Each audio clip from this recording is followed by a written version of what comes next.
بسم اللہ الرحمن الرحیم۔ السلام علیکم بچوں آج ہمارے سبق کا عنوان ہے محبت اور شفقت کے پیکر صلی اللہ علیہ وآلہ وسلم۔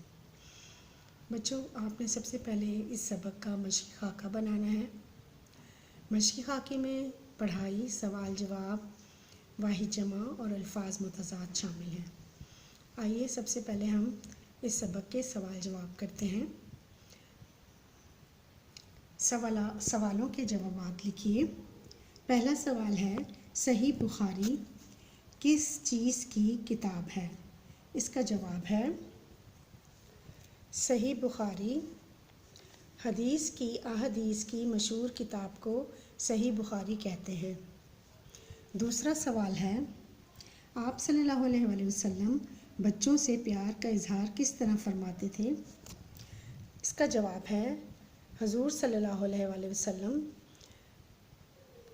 کے قریب جب بچے آتے تو آپ صلی اللہ علیہ وآلہ وسلم انہیں گود میں لے لیتے، کبھی سینے پر لٹا لیتے، راہ چلتے بچوں کو سلام کرتے، چومتے اور پیار کرتے۔ سوال نمبر 3 ہے، آپ صلی اللہ علیہ وآلہ وسلم نے سجدہ کیوں لمبا کر دیا؟